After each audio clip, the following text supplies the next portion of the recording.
برطانیہ میں بھی ہائی کمشنر ہوگا، جتنے ملک ہیں، وہ کہتے ہیں کہ، اور انہوں نے یہ بات یہ پاکستان میں نہیں کہی، کرن تھاپر کو انٹرویو دیتے ہوئے کہی، جسے آج محی یوسف نے انٹرویو کیا، کہ جذباتی تعلق ہے مودی سے، میاں نواز شریف صاحب کا جذباتی تعلق ہے۔ دیکھیے وہ گئے اس کے جشن تاج پوشی پہ، اس کو جشن کی طرح اس نے منایا، اور یہ کہا کہ میں مشورہ کروں گا، لیکن اس سے پہلے کانسنٹ وہ دے چکے تھے۔ جی اچھا، حریت کا پہلا موقع تھا کہ پاکستانی وزیر اعظم حریت کانفرنس کے لیڈروں سے نہیں ملا۔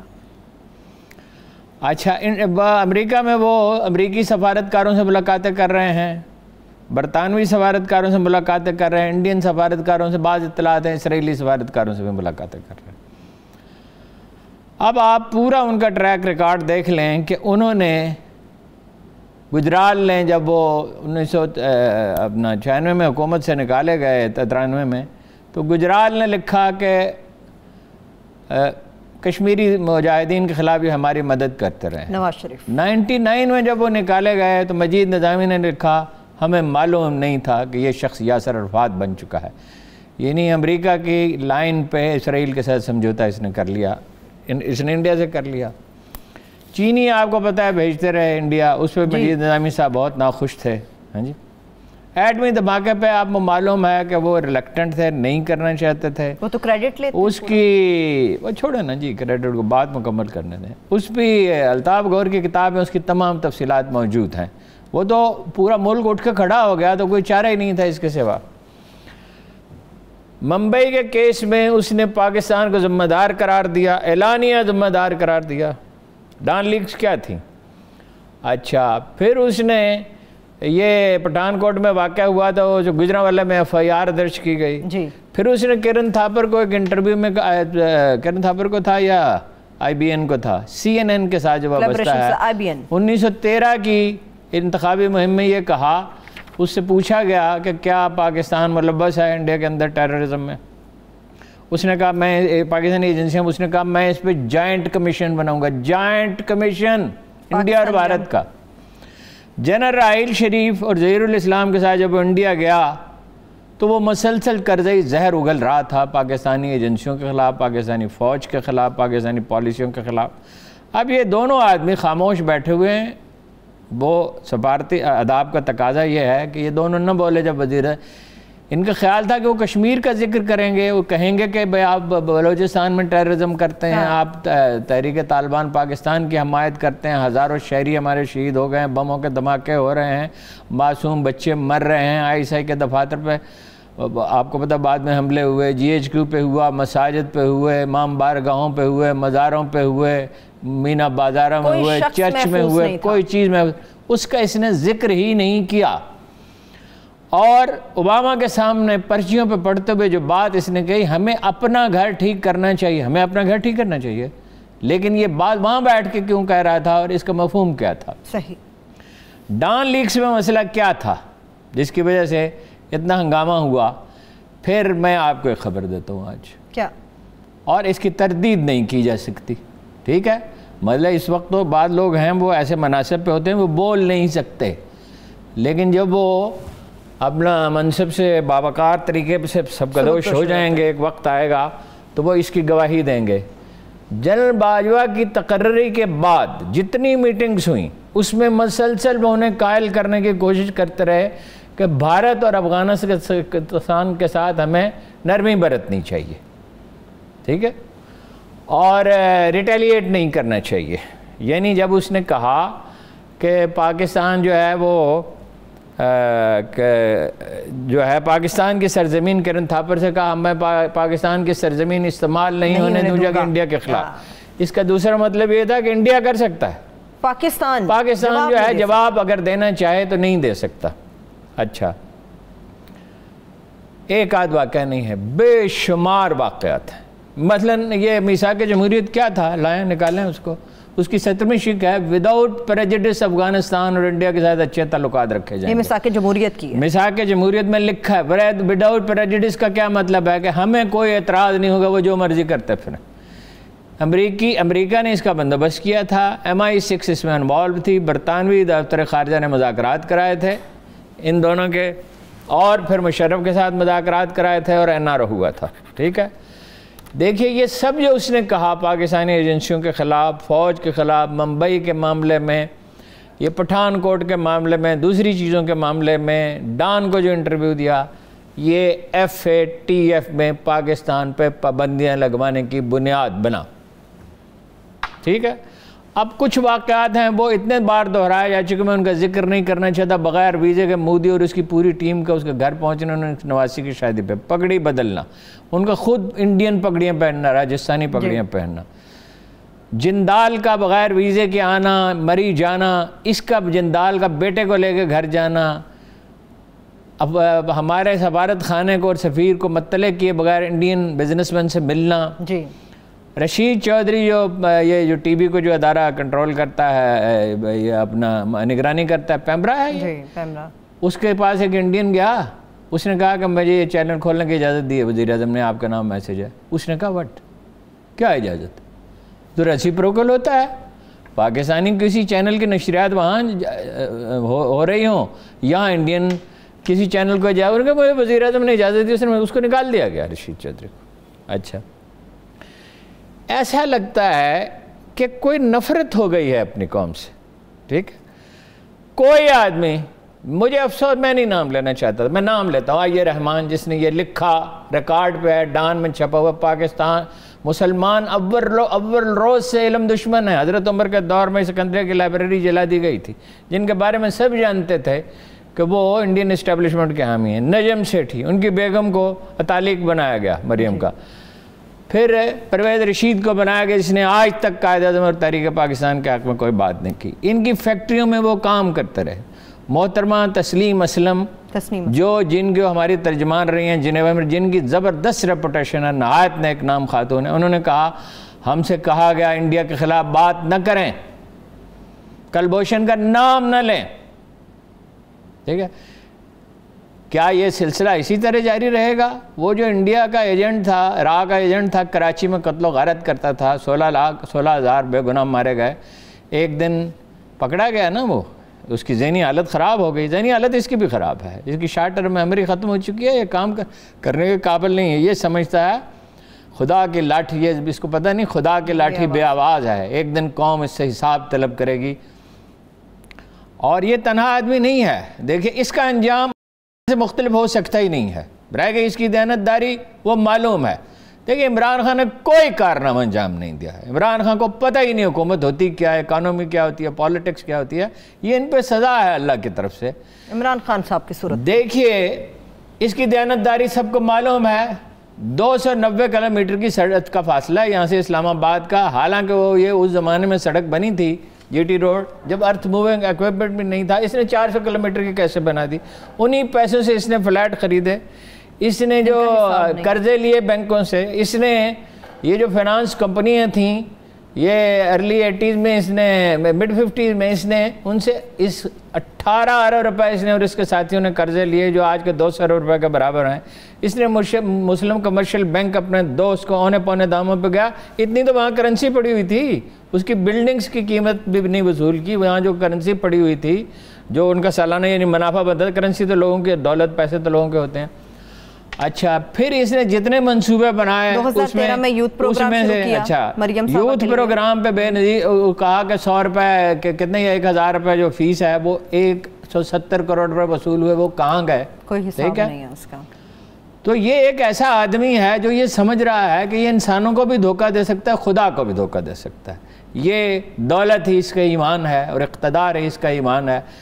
محسن کچھ یہ پرلے درجے کا ہے, اس نے جنیجو سے غداری کی. یہ ضیاء الحق کا اس کا کارڈ استعمال کرتا رہا, جب ضیاء الحق کارڈ مطلب کا کوئی فائدہ نہیں رہا تو اس نے اس کا نام لینا چھوڑ دیا. اس نے قاضی حسین احمد کو ڈمپ کیا, اس نے غلام اسحاق خان کے خلاف سازشیں کی, اس نے جنرل حمید گل کو وہ جب برطرف کیا گیا تو کوئی ان سے واسطہ نہیں رکھا. جو اسلم بے کے ہر آرمی چیف کے ساتھ اس کے تعلقات خراب رہے. مگر مودی آپ ایک کام کریں, مودی کے ساتھ اس کی ساری تصاویر نکال لیں اور Pakistan army chief right from Aslam Beg to general Bajwa اس کی تصویریں نکال لیں اور چھاپ دیں. آپ پر ایک عجیب انکشاف ہوگا, اس کے ساتھ یہ کھلکھلاتا ہوا ہے, ریلیکس ہے, آسودہ ہے. اور ہر آرمی پاکستان کا جو آرمی چیف ہے اس کے ساتھ یہ منہ بنایا ہوا ہے یا شک سے اس کو دیکھ رہا ہے یا ایک اجنبی کی طرح دیکھ رہا ہے, روٹھا ہوا ہے. جب مرحوم والدہ کیا وجہ, اس کی مرحوم والدہ جو ہے وہ گھر آیا جب تو اس کی والدہ نے کہا کہ اپنا بھائیوں کی طرح رہو. کیا یہ بات کوئی راز ہے کہ جو انہوں نے اسٹیل مل جدہ میں لگائی اس میں جاتی عمرہ انڈیا کا جو ہے اس کے لوگوں کو ملازمتیں تھی, اس میں ایک پاکستانی سٹیزن کو ملازمت نہیں تھی. کیا یہ کوئی راز ہے کہ ان کی فیکٹری میں انڈین کام کرتے رہے؟ کیا یہ کوئی راز ہے کہ سلمان شہباز صاحب کا بیٹا سلمان شہباز, وہ عبدالباسط کہتے ہیں کہ یہ مجھے فون کرتا تھا کہ انڈینز کو ویزے دو, میں کہتا تھا پراپر پروسیجر سے آئیں. کیا یہ سب کچھ غلط ہے؟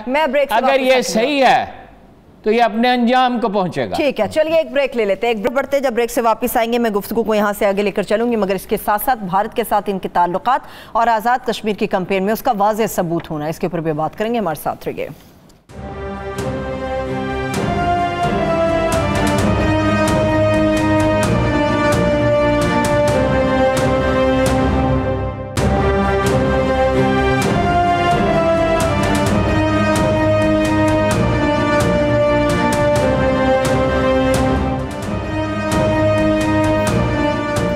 Welcome back. حمداللہ محب کی نواز شریف سے ملاقات کی تصویروں سے بات چلی تھی ہماری ہارون صاحب, لیکن اس کے اوپر جو تنقید کا سامنا رہا موسٹلی وہ پی ٹی آئی کے وزراء کی طرف سے آیا. کیا باقی سیاسی جماعتوں کا اس میں کوئی تعلق نہیں ہے؟ اور مریم صاحبہ نے بھی بدلے میں تصاویر ٹویٹ کی ہیں. سیاست ہے نا کہ حکومت پہ تنقید کرنے, اپوزیشن کچھ بھی کر دروازے پہ جاتے تھے سارے کے سارے سوائے جماعت اسلامی کے سب جاتے تھے نا. یہ نہیں, اسفند یار بھی گیا, وہاں قتل عام اور اس نے کہا یہ پشتون روایت ہے کہ وہ ہمارے گھر آ جائے تو ہم انہیں معاف کر دے گئے. تیری اولاد نہیں تھی, تیرے بھائی نہیں تھے, تیرا خاندان نہیں تھا, وہ عام شہری تھے پشتون جن کو قتل کیا تھا, تو راہ کے ایجنٹوں نے قتل کیا تھا, تو کون تھا معاف کرنے والا؟ ہاں جی, یہ کوئی دلیل نہیں. تو مریم بات یہ ہے کہ وہ اپنا وہ جنرل باجوہ کی تصویر جاری کی ہے, اس وقت تو یہ واقعات ہی نہیں ہوئے تھے. حمداللہ محب نے یہ تو کہا ہی نہیں تھا. دوسری بات یہ ہے کہ سرکاری میٹنگ ہے, اس میں وہ سرکاری عہدیدار ہے, اس میں وہ شریک ہے. عمران خان کے ساتھ تصویر جاری کی, قطار میں کھڑا, قطار میں استقبال کے لیے کھڑا, تو وہ کیا یہ کہے اس وقت بھی یہ واقعہ نہیں ہوا تھا کہ یہ جو اس آدمی کو قطار سے نکال دیں. یہ ایسے ہوتا ہے. یہ تو لیم ایکسکیوزز ہیں ہیں جی. تو یہ اپنا خوہ بدر بہانہ بس یار, ہاں جی, ادھر گناہ بدتر از گناہ, شرم آنی چاہیے. یعنی یہ شخص اس طرح کی حرکتیں بھی کرتا رہا, یہ کیا سمجھتا ہے کہ اس کا احتساب نہیں ہوگا؟ یہ اس طرح کی حرکتیں کرتا رہا کہ اس نے کہ ساری دنیا جانتی ہے کہ اس نے آئین میں ترمیم پیش کی کہ وزیر اعظم کو آئین کا کوئی بھی حصہ معطل کرنے کا اختیار ہو, کوئی بھی حصہ. اس پہ جناب اپنا خورشید قصوری سمیت لوگ اٹھ کے کھڑے ہو گئے کہ یہ کیسے ہو سکتا ہے. ایک روایت یہ بھی ہے, افسوس کہ میں اس کی 100% تصدیق نہیں کر سکا, کہ اس نے کہا قادیانی والی جو ہے وہ نکال دی جائے ترمیم. اچھا. اس پہ راجہ ظفر اللہ اٹھ کے کھڑے ہو گئے, وہ ان معاملات میں بڑے پکے ہیں. تو انہوں نے کہا کہ اس کے بارے میں سوچے بھی نہیں. پھر باقی لوگوں نے بھی کہا, چند آدمی خاموش رہے, اکثریت نے کہا یہ نہیں ہو سکتا. تو پھر اس نے کہا نہیں میں تو نہیں کرنا چاہتا, میں تو دیکھنا چاہتا تھا آپ کی رائے کیا ہے. مجھے ایک صوبائی وزیر نے کوئی اس کی تردید, نون لیگ ایک تردیدی بیان جاری کرے, میں اس صوبائی وزیر کا نام بتا دوں گا. اچھا. اس صوبائی وزیر نے کہا, جو سینئر موسٹ صوبائی وزیر تھا شہباز شریف کا, اس نے خود مجھے کہا ہے شہباز شریف نے قادیانی کو سافٹ کرو. 500 ارکان کے نام موجود ہیں فہرستوں میں, انتہا پسند تنظیموں کو جو انہوں نے بلدیاتی الیکشن میں ٹکٹ دیے. جناب والا شہباز شریف نے اعلانیہ کہا کہ طالبان پنجاب میں حملے نہ کریں. ٹھیک ہے, یہ صورتحال ہے. اب اچھا بلاول کا سن لیں. اچھا بلاول سے آج جب پوچھا گیا, وہ اس کی تو عجیب کہانی نکل آئی ہے. بلاول سے جب پوچھا گیا کہ آپ وہاں کیا کر رہے تھے, ان کا جو آدمی جاتا ہے ملک سے باہر, اس میں انڈائریکٹلی نواز شریف کو بھی جسٹیفائی کیا, حالانکہ انہیں مودی کا یار کہہ رہے تھے, مگر پھر بھی وہ اس پہ حکومت تنقید کرتی ہے. خبر یہ ہے کہ بلاول جب نیو یارک پہنچے, سومرو صاحب ان کے ساتھ تھے, جمیل سومرو صاحب اور وہ 2 گارڈ, وہ انہیں وہیں چھوڑا اور وہاں سے نامعلوم منزل کی طرف روانہ ہو گئے. حنا ربانی کھر نے جو ایک امریکن تھنک ٹینک سے منسلک ہیں اس دورے کا بندوبست کیا تھا، اس تھنک ٹینک کے بارے میں کہا جاتا ہے کہ وہ اس کا کام ہی یہی ہے سافٹ ویئر اپڈیٹ کرنا۔ یہ اپنے گارڈز کو اور اپنے ساتھی کو چھوڑ کے کہاں گئے اور کس سے ملے، اور کیا دفتر خارجہ نے اس کے بارے میں کچھ نہیں بتایا؟ یہ وہاں پرامیننٹ پاکستانیوں سے نہیں ملے، اپنی پارٹی کے لوگوں سے نہیں ملے، یہ وہاں کیا کرتے ہیں؟ ان کی ایکٹیویٹی کا کسی کو علم نہیں ہے۔ ٹھیک ہے ہارون صاحب چلیے۔ اچھا یہ جو پہلو ہے، دیکھیے میں اس پہ حیران ہوتا تھا کہ بھائی یہ بالکل انڈیا کے خلاف بات نہیں کرتے اور عمران خان کے خلاف بہت بات کرتے ہیں۔ عمران خان کے خلاف تو بات کریں، یہ تو قابل فہم ہے، لیکن یہ مودی کے خلاف اس لیے بات نہیں کرتے تھے، سارا اس کی طرف توجہ ہی نہ جائے۔ کہا جائے کہ عمران خان نے مودی سے کہا تھا تم آئین میں ترمیم کرو اور جناب اس کو وفاقی علاقہ قرار دے دو اور الگ کر دو، اپنا کشمیر کے حصے بکھرے کر دو۔ عمران خان نے کہا تھا۔ عمران خان نے سفارتی مہم نہیں چلائی، میں اسے قصوروار سمجھتا ہوں۔ یہ تو تھی ایک بات۔ انہوں نے کیا کیا؟ ان کا تو افغانستان پہ اور کشمیر پہ کوئی موقف ہی نہیں ہے، اتنا ظلم ہوا اس پہ بات ہی نہیں کرتے۔ مگر پھر بھی وہاں جیتنے کی امید ہے انہیں ہارون صاحب آزاد کشمیر کے اندر۔ کون کہتا ہے کہ امید ہے؟ جھوٹ بول رہے ہیں، یہ ہار رہے ہیں بالکل واضح طور پر۔ وہ تو آج ایک وفاقی وزیر سے، عمران خان قریبی ساتھی سے میری بات ہوئی، اس نے کہا غلط ہاتھوں میں کمپین دے دی، ناقص امیدوار کہ ورنہ 44% ووٹ گیلپ کہہ رہا ہے نا، گیلپ نون لیگ کا مخالف تو نہیں ہے، 44% لوگ کہہ رہے ہیں جی جیت رہی، تو وہ کہتا ہم تو 2/3 اکثریت لیتے، وہ تو گنڈا پور کو دے دی کمپین۔ ٹھیک ہے، تو بلاول جو نئے قانون کی بات کر رہے ہیں، کس قسم کے قانون کی بات کر رہے ہیں؟ نیا قانون یہ ہونا چاہیے کہ الیکشن آزاد کشمیر میں جب بھی ہوں تو ووٹ گننے کی ضرورت نہیں، پیپلز پارٹی کو فاتح قرار دے دیا جائے۔ کیا نیا قانون ہے؟ یعنی نیا قانون کیا؟ الیکشن کمیشن کس کا ہے بنا ہے؟ وہ آزاد کشمیر حکومت کا ہے، حکومت میں وہ موجود ہیں، ٹھیک ہے، مالی خود مختاری اب انہیں حاصل ہے، پنجاب، سندھ، زرعت، پختونخوا سے زیادہ۔ اچھا وہ اپنے لوگوں کو نہیں سنبھال سکے، میں اس کی تائید نہیں کرتا کہ ان کے لوگوں کو شامل کیا گیا، ٹھیک ہے۔ پھر ایک تجویز یہ آئی ہے، اب یہ داندلی کی جو بات آپ نے کی نا کہ داندلی کی ساری پارٹیاں کہہ رہی ہیں، وہ پی ٹی آئی نہیں کہہ رہی۔ کون داندلی کرے گا؟ آزاد کشمیر کے الیکشن میں تو روایت ہی نہیں ہے، پارٹیاں بدلنے کی روایت تو ہے، مگر یہ تو وہاں روایت نہیں، مسلح لوگ ہیں، قبائلی ہیں، ایک دوسرے کو جانتے ہیں، ہر شخص دوسرے کا چہرہ پہچانتا ہے، کیا داندلی وہاں ہو سکتی ہے؟ چھوٹی موٹی تو مطلب یہ ہوگی ہی ظاہر ہے، ٹھیک ہے۔ اچھا اب یہ تجویز آئی کہ جی کشمیر میں نا یہ پاکستان کے کشمیر کے الیکشن ایک دن ہو، بھائی ایک کوئی یہ عجیب و غریب بات ہے، اس کا کیا مطلب ہے؟ یعنی متحارب حکومتیں اگر آ جائیں، دیکھیں صرف یہ وجہ نہیں، مرکز کے پاس صرف ترقیاتی فنڈز کے لیے نہیں جاتے گلگت بلتستان کے لوگ اور وہ آزاد کشمیر، اس لیے بھی جاتے ہیں کہ ہم آہنگی رہے، اس لیے کہ حکومت پاکستان ہی ان کی ترجمان ہے نا دنیا میں، وہ اپنی تنہا جنگ تو نہیں لڑتے، ٹھیک ہے۔ تو باقی وہ جو ہے تو گیلپ پہ کیس ایک کر دیں کہ جھوٹا اس نے سروے کیا ہے، ڈاکٹر جاز شفیق گیلانی پہ ایک مقدمہ دائر کریں کہ انہوں نے ایک جھوٹا سروے کیا، جعلی سروے کیا۔ صحیح ہے۔ سیالکوٹ کی سچویشن کیا ہے پی پی 38 کے حوالے سے؟ پھر ہم آگے پیگاسس کی طرف بڑھیں گے ہارون صاحب۔ سیالکوٹ کی صورتحال ایک تو یہ میں آپ کو بڑی دلچسپ بات بتاؤں کہ جو جلسہ کیا ہے جی وہ اس نے بھی علی امین گنڈا پور نے بھی کمال کیا کہ وہ الیکشن کمیشن کے احکامات کے باوجود جو ہے وہ وہاں رہا، ہاں جی جی۔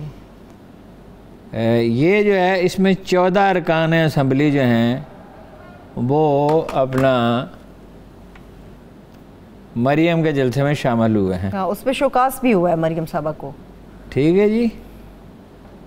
یہ جناب ہے ان کی فہرست میں آپ کو پڑھ کے سنا دیتا ہوں۔ خواجہ محمد آصف، شیراز فاطمہ ایم این اے، رانا ثناء اللہ ایم این اے، زاہد حامد خان ایم این اے، خرم دستگیر ایم این اے، گلنار شجاع پاشا ایم پی اے، جاوید لطیف ایم این اے، پرویز رشید تو نہیں ہے، یہ تو کیپٹن صفدر، رانا شمیم احمد خان، ذیشان رفیق ایم پی اے، عارف برنا لکھا ہوا ہے یا ہرنا ہے کیا، رانا عبدالستار ایم پی اے، منشا اللہ بٹ ایم پی اے، یہ شامل ہوئے ہیں۔ دیکھیے وہاں مقابلہ ہے بڑا سخت، متضاد بالکل اطلاعات آ رہی ہیں۔ کچھ لوگ کہہ رہے ہیں کہ بھائی وہ اتنے ڈیپ روٹڈ ہیں وریو خاندان کہ وہ جیت جائے گا۔ مجھے آج ایک پی ٹی آئی کے بہت ممتاز لیڈر نے بھی کہا کہ ہم نے وہاں بہت غلطیاں کی ہیں، ہم ہار جائیں گے، پی ٹی آئی کے لیڈر ہیں۔ لیکن ہمارے کارسپونڈنٹ یہ کہہ رہے ہیں کہ انہیں بالاتریہ نے پسرور روڈ جو ہے وہ بنانا شروع کر دیا اور سڑکیں بنائی ہیں، پیسہ خرچ کیا ہے جو میں نے بتایا تھا، اور پرامیننٹ لوگوں کے ساتھ رابطہ ہے، اقلیتوں کے ساتھ رابطہ ہے، چیمبر کے بیشتر لوگ ان کے حق میں ہیں، ہمارا کارسپونڈنٹ تو یہ کہہ رہا ہے، لیکن انڈیپینڈنٹ سورسز یہ کہہ رہے ہیں بڑا سخت مقابلہ ہے، اور بعض تو یہ بھی کہتے ہیں کہ ان کو ایج حاصل ہے۔ وہاں بہرحال سروے تو کوئی ہوا نہیں، لیکن آزاد کشمیر میں تو ایک سروے ہوا جیسا تیسا ہوا، اور عام طور پہ اخبار نویس متفق ہیں، مجھے کوئی اخبار نویس نہیں ملا، چند دن باقی رہ گئے اس کے بعد، لیکن یہ ہے کہ وہ پرسوں وہ حجام سے پوچھا ایک آدمی نے کہ میرے سر پہ کتنے بال ہیں، اس نے کہا ذرا سا توقع فرمائیں ابھی سامنے ہوں گے، ہاں جی، تو وہ پتہ تو چل ہی جائے گا اس کا، صحیح ہے، لیکن بہرحال دعوے انہوں نے ایک نفسیاتی فضا بریار خاندان نے پیدا کر دے کہ ہم جیت رہے ہیں، ٹھیک ہے، لیکن یہ کہ بھائی وہ ووٹر جو ہے وہ فیصلہ کرے گا نا، اگر تو وہ ان کا رویہ اچھا رہا ہے، وہ گھلتے ملتے رہے ہیں، اچھا اس کو اپنا ارغان سبحانی کو جو ایم این اے ہے، جو کزن ہے اس کا جو امیدوار ہے، اسے 50,000 روپے جرمانہ ہوا تھا۔ اب الیکشن کمیشن اس میں کیا کرتا ہے ایسی سری وائلیشن پہ؟ وائلیشن کیا ہے جی، ڈٹ کے وائلیشن کی ہے علی امین گنڈا پور نے، اور گالی گلوچ ایسی کر رہے ہیں، علی امین گنڈا پور نے بھی کی، اور وہ جو آپ نے کلپ دیکھا اس کا عابد شیر علی کا، دکھا دیں پھر ہارون صاحب اگر آپ کہتے ہیں، میں نے تو دیکھا ہے، اگر کہتے ہیں تو علی امین گنڈا پور کا دکھایا جا سکتا ہے، اس کو تو آپ دکھا ہی نہیں سکتے۔ پہلی بات تو یہ ہے کہ اس کو کس نے بتایا کہ 8 کروڑ کی سرجری ہوتی ہے؟ لندن کا جو ٹاپ وہ پلاسٹک سرجن ہے، اسلم صاحب ان کا نام ہے، میرے دوست۔ پاکستان میں جو آدمی سب سے بڑا پلاسٹک سرجن سمجھے جائے ڈاکٹر ہمایوں، جسے انہوں نے سینیٹر بھی بنا دیا پی ٹی آئی نے، عمران خان کے سر پہ جس نے بال لگائے تھے، تھوڑے سے لگائے تھے یہ یہاں گدی پہ، تو وہ جو ہے اس کے بارے میں اس کا ایک ریکارڈ ہے کہ وہ دنیا میں سب سے بیٹر ہے، ایک یہ بال لگانے میں دنیا میں نمبر 1 ہے، ہیئر ٹرانسپلانٹیشن۔ میں نے کئی لوگ، مجھے تو کہتا رہا وہ لگوا لو، میں تو انٹرسٹڈ نہیں تھا، میں نے کئی لوگوں کے لگوائے، یہ تو 2-4 لاکھ روپے کا خرچہ ہوتا ہے، 5 لاکھ 7 لاکھ میکسیمم رقم مانگی جاتی ہے۔ اچھا کاسمیٹک سرجری پہ 8 کروڑ روپے نہیں لگ سکتے، پہلی بات یہ ہے۔ دوسری بات یہ ہے کہ پلاسٹک سرجری کس کا مسئلہ ہے؟ کسی نے پلاسٹک سرجری کرائی ہے، سر پہ بال لگائے ہیں، یہ سیاسی مسئلہ ہے، اس سے کسی کو نقصان پہنچتا ہے؟ کہتے ہیں آپ کے ٹیکس کے پیسوں سے اس نے لگائے ہیں۔ نہیں، ٹیکس کے پیسوں سے لگایا ہے، جو بھی ہے، یہ دیکھیں نا، آپ کرنے کی 1000 باتیں، ہم نے ابھی نواز شریف کے کتنے کمزور پہلو بیان کیے، ٹھیک ہے، ان کے بھی ہیں۔ اچھا یہ تو آپ نے دکھا دیا، اب آپ مجھے بتائیے کہ عابد شیر علی کا کلپ آپ دکھا سکتے ہیں؟ لوگوں کو اندازہ ہو جائے گا، نہیں وہ آپ دکھا سکتے ہی نہیں نا۔ دیکھیں نا، اس میں تو وہ اس آدمی پہ جو الزامات لگا رہا ہے، اس میں زیادہ سے زیادہ آپ ایک فکرہ دکھا دیں گے، باقی تو گندی گالیاں دے رہا ہے اور اس پہ اس طرح کے الزامات لگا رہا ہے کہ وہ محب جو ہے، حمداللہ محب، وہ بھی شرمندہ ہو جائے، ایسی بات۔ اچھا پھر یہ تو ان کا تو انتخابی مقابلہ ہے، وہاں تو یہ ہوا کہ انہوں نے خاندان نے یہ الزام لگایا اس پہ کہ بھائی آپ قطار توڑ کے اندر آئے ہیں، کوئی جھگڑا ہی نہیں ہے، اگر وہ صرف اتنا کہہ دیتا سوری تو بات ختم ہو جاتی۔ اس نے اس آدمی کی بیوی کے بارے میں 6-7 دفعہ ایسے الفاظ کہے ناقابل بیان، جو کبھی کسی صورت بیان ہی نہیں کیے نہ لکھے جا سکتے ہیں، بلکہ پرائیویٹ محفل میں بھی کوئی شریف آدمی کہتا اکتائے گا، اور یہ ان کا ٹریک ریکارڈ ہے۔ مجھے یاد ہے کہ فوزیہ وہاب کے ساتھ اس نے اتنی بدتمیزی کی، میں اس پروگرام میں تھا، کہ وہ اٹھ کر چلی گئی، ٹھیک ہے، اور کسی کے بارے میں کسی بھی وقت کچھ بھی کہہ سکتا ہے وہ۔ تو یہ ساری سوسائٹی کو یہ سوشل فیبرک سارا تباہ ہے۔ ہمارے بعد مزاحیہ پروگرام بھی بعض ٹی وی چینلز کے ایسے ہیں جس میں عام طور پہ یہ فکرہ کہتا ہے، کوئی آدمی کسی پہ طنز کرتا ہے یا کوئی سوال کرتا ہے، وہ کہتا ہے میں تمہارا بہن ہوئی ہوں، ہاں جی۔ اچھا اس سے بھی زیادہ غلیظ گفتگو ہوتی ہے۔ یہ جو گندے تھیٹر ہیں، شہباز شریف صاحب بھی بڑے لیڈر تھے اور عمران خان بھی بہت بڑے لیڈر ہیں، یہ اتنے گندا تھیٹر ہے کہ دنیا میں کہیں نہیں ہوگا۔ اچھا ٹی وی پہ اور تو ہر چیز کا نوٹس لیا جاتا ہے، جو غلاظت بھی کھیری جاتی ہے، سارے مزاحیہ پروگرام پر نہیں ہے، مگر کوئی لیمٹس ان کو توجہ دلائیں۔ کچھ بھی نہیں کر سکتے تو ان کو بلا کے کہیں کہ بھائی ابتذال اور چیز ہے، مزہ اور چیز ہے، یہی مزاح کی تو ضرورت ہے، مزاحیہ پروگرام دنیا بھر میں ہوتے ہیں، لوگوں کو مہیا کرنی چاہیے، مگر یہ ابتذال ہے، گندی گفتگو اس میں کر رہے ہیں۔ اور سب بریک لے لیتے ہیں، ایک چھوٹی سی بریک کی طرف بڑھ سے واپس آئیں گے تو پیگاسس سافٹ ویئر کے حوالے سے کیوں بنایا جاتا ہے، کیوں دیا جاتا ہے اور اس کو کن مقاصد کے استعمال کیا جاتا ہے، اس کے اوپر بات کریں گے۔ افغانستان کی صورتحال اور ملک کے اندر کرونا کیسز اور آزاد کشمیر کے الیکشن کے اوپر بھی کچھ میں بات کروں گی، ہمارے ساتھ رہیے۔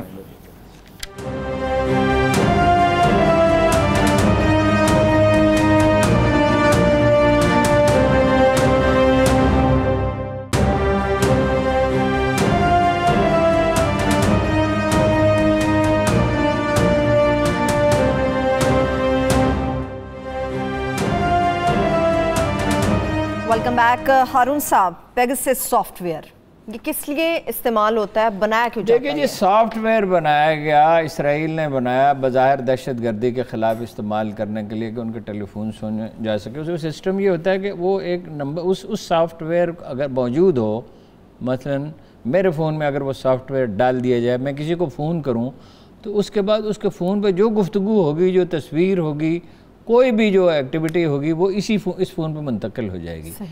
یہ فوجی مقاصد کے لیے بنایا گیا اور حکومتوں کو بیچا جاتا ہے۔ اب اس نے یہ کیا مودی نے کہ اس کو 3 جگہ پہ استعمال کیا۔ ایک اپنے مخالفین کے خلاف استعمال کیا، وہ راہل گاندھی کے بیٹے نے کہا کہ یہ ملک سے بے وفائی ہے، اور ایک کشمیری لیڈروں کو، گیلانی، محبوبہ مفتی، یاسین ملک وغیرہ وغیرہ جتنے ہیں ان کے خلاف استعمال، اپنے کاروباری مخالفین کے خلاف، اور پاکستان میں حکومت کے اپوزیشن لیڈروں کے خلاف استعمال کیا، عمران خان کے خلاف استعمال کیا۔ ظاہر ہے اس لیے کہ انہیں بلیک میل کیا جا سکے، اور یہ اس نے کہا شہزاد اکبر نے کہ یہ پاناما سے بڑا سکینڈل ہے، اس کا فرانسک آڈٹ کرائیں گے۔ اس کا ایک دوسرا پہلو بھی ہے۔ بات یہ ہے کہ ہم ہمیشہ یہ کہتے ہیں جب ہمیں ضرورت ہوتی ہے فوجی مقاصد کے لیے تو ہماری پوری صلاحیت بروئے کار آتی ہے۔ ہم نے ایٹم بم بنا لیا، انڈیا سے فار بیٹر ایٹم بم بنا لیا، میزائل اس سے بہتر بنا لیے۔ ہم آئی ٹی پہ کیوں توجہ نہیں دیتے؟ ہم ٹیکنالوجی پہ کیوں توجہ نہیں دیتے؟ وہ بنا سکتے ہیں، ہم کیوں نہیں بنا سکتے؟ کم از کم اس قابل تو ہوں کہ بچا لیں اپنے آپ کو ہمارے ٹیلی فون سے۔ اس کا مطلب یہ ہے عمران خان کو سنا جا سکتا ہے تو فوجی افسروں کے بھی سنے جا سکتے ہیں، آئی ایس آئی کے بھی۔ کبھی آئی ایس آئی دنیا کی اتنی اچھی ایجنسی کی تھی، اس نے سی آئی اے کے اندر پینیٹریٹ کیا تھا، اور اس نے کہا سینئر بش نے کہ اس کے پر کاٹے جائیں وہ انٹیلیجنس کمیونٹی کی میٹنگ میں۔ اس پہ توجہ، آپ تعلیم پہ کچھ خرچ ہی نہیں کر رہے، اور آئی ٹی کو تو بالکل نظر انداز کیا ہوا ہے۔ 1990 میں ایک گروپ آیا تھا پاکستانیوں کا، انہوں نے کہا آئی ٹی پاکستان کا مستقبل ہے، تو شریف خاندان نے مبینہ طور پہ یہ کہا کہ ہمارا حصہ کیا ہوگا، ورنہ آج $20 بلین کی آپ کا مسئلہ ہی نہ ہوتا۔ صرف آئی ٹی سے آپ $20-30 بلین کما رہے ہوتے، آپ نے 20-30 لاکھ جو ہے وہ آدمی پیدا کر لیے ہوتے، تو یہ کون سا ایسا مشکل کام تھا؟ تعلیمی ہے، ٹیکنالوجی ہے، شعور ہے، قوموں کی بیداری ہے، ورنہ قوموں پر وہ راگ ایجنٹ مسلط ہو جاتے ہیں۔ کراچی میں نواز شریف مسلط ہو جاتے ہیں، بلاول مسلط ہو جاتے ہیں۔ بلاول جو گفتگو کر رہا ہے کیا وہ ایک سیاستدان کی گفتگو ہے؟ وہ کہہ رہا ہے سڑکیں نہیں ہیں آزاد کشمیر میں، پانی نہیں، سندھ میں تو بہت صاف پانی ہے، جنوبی اضلاع کے لوگ انڈسٹریل ویسٹ اور گھروں کا گندا پانی جس نہر میں پڑتا ہے اس نہر کا پانی پیتے ہیں، مجبور ہیں۔ یہ ایک ایسی قوم ہے جسے معلوم ہی نہیں کہ اس کے لیڈر اس کے ساتھ کیا کر رہے ہیں۔ موحید یوسف صاحب نے جو انٹرویو دیا کرن تھا، موحید یوسف صاحب کو میں سلوٹ پیش کرتا ہوں، very wonderful, to the point انہوں نے بات کی۔ انہوں نے کہا دہشت گردی بند کرو اور کشمیر پہ بات کرو تو مذاکرات کریں گے، ورنہ نہیں کریں گے۔ بالکل ایبسولوٹلی کلیئر، ٹھیک ہے۔ اور بہت ہی مطلب اچھے انتخاب و ثابت ہوئے ہیں، ٹو دی پوائنٹ بات کرتے ہیں، کانفیڈنس سے بات کرتے ہیں، وہ زبان بولتے ہیں جو ایک سفارتکار کو بولنی چاہیے، بولڈ بھی رہتے ہیں۔ ٹھیک ہے، لیکن ہارون صاحب ایک اور بھی معاملہ جب انڈیا کی ہم بات کر رہے ہیں، کیا حمداللہ محب کی یہ ملاقات نواز شریف صاحب کے ساتھ کرانے میں انڈیا کا کردار ہے؟ میں یہ تو کہہ چکا ہوں، امریکہ آگے چلیں، انڈیا ہے۔ اس وقت اشرف غنی کا سب سے بڑا سہارا انڈیا بھائی امریکہ کو پرسو کر رہا ہے۔ ٹھیک ہے، ڈن ہو گیا۔ اب کووڈ کی صورت، آزاد کشمیر الیکشن کے بعد بھی ہارون صاحب دیکھیے جی 20% وہاں ہو گیا ہے، 13.5% پشاور میں ہو گیا ہے، 24% کراچی میں ہو گیا ہے، سندھ میں 10% ہے، یہ پنجاب میں صرف ابھی تک صورتحال ٹھیک ہے، 2.5% ہے، یعنی اتنی خطرناک نہیں، یہ 1% پہ تھا۔ اس وقت ملک میں مجموعی طور پہ 5% ہے۔ اب انہوں نے کہا کچھ شہروں میں راول پنڈی میں، اپنا ملتان میں، کراچی میں، پنجاب کے بعد اضلاع میں گھر گھر جا کے پلائیں گے، اور وہ 10 لاکھ پہ جانا چاہیے۔ دیکھیں آزاد کشمیر میں جو الیکشن کمپین تھی کسی نے سوچا ہی نہیں، وہی کلکتہ والا معاملہ ہوا، اپنا مشرقی بنگال والا معاملہ ہوا۔ آزاد کشمیر میں اگر فوری توجہ نہ دی گئی 20% کا مطلب ہے ایک طوفان آئے گا۔ احتیاط تو لوگ کرتے نہیں، یہ 20 سے 60 ہو سکتا ہے، 40 60 ہو سکتا ہے۔ بعد اب ہم کہتے کہتے تھک گئے، لیکن بہرحال اگر کوئی آدمی پیاسا ہو تو اس کا علاج تو پانی ہے، اگر کوئی مریض ہو تو اس کا علاج تو دوا ہے، اور اس کی دوا پرہیز ہے۔ دیکھیے اب کوئی ایسے واقعات بھی ہو رہے ہیں کہ جنہوں نے دونوں خوراکیں لگوا لی ہیں اور ویکسین ہے اس کا علاج، انہیں بھی ہو رہا ہے، مگر اس میں جان کا خطرہ نہیں ہوتا، درد نہیں ہوتا، تکلیف اس طرح نہیں ہوتی، ہلکا سا بخار ہوتا ہے اور چند دن میں وہ ٹھیک ہو جاتا ہے۔ اس لیے زور لگا رہے ہیں کہ سب اچھے جتنے بھی لوگ ہیں وہ جائیں اور ویکسین لگوائیں، لازمی کروائیں۔ ہارون صاحب میرے پاس آخری 5 منٹ ہیں۔ افغانستان کے اندر کیسی گورنمنٹ ہونی چاہیے، یہ سوال ابھی بھی دیکھیے جو شاہ محمود گئے ہیں نا، اس میں جو 3 پوائنٹ ہیں وہ بڑے اہم ہیں۔ ایک تو انہوں نے کہا کہ تصویراتی تعلقات کو فروغ دیں گے، یہ بہت اہم ہے، یہ ہمیں پہلے بات کرنی چاہیے تھی۔ پھر یہ ہے کہ یہ جو سی پے کے منصوبے اس پر تیزی سے کام کریں گے۔ تیسرا نقطہ اتنا ہی اہم ہے کہ افغانستان میں امن ہونا چاہیے، اور وہ تشدد جو ہے وہ نہیں کرنا چاہیے فریقوں کا، یعنی دونوں فریقوں کو نہیں کرنا چاہیے۔ اور شاہ محمود نے یہ بھی کہا ہم آہنگی ہے۔ ہم آہنگی کا مطلب یہ ہے کہ پھر امریکہ سے ہم آہنگی نہیں ہے، پھر خواہ امریکہ کی گود میں آپ گھس رہے ہیں، کس لیے؟ دیکھیے افغانستان کے مسئلے کا ایک ہی حل ہے، وہ ہے کنسنسس گورنمنٹ آسانی سے نہیں ہوگا۔ افغانستان میں ایک ڈھیلی ڈھالی فیڈریشن بن سکتی ہے۔ ہمیشہ یہ رہا ہے، وہاں پولیس کے پاس لوگ نہیں جاتے، عدالتوں میں نہیں جاتے، قبائل اپنے فیصلے کرتے ہیں۔ پاکستان میں بھی ایسے ہی، ہر قبائلی علاقے میں یہ ہوتا ہے۔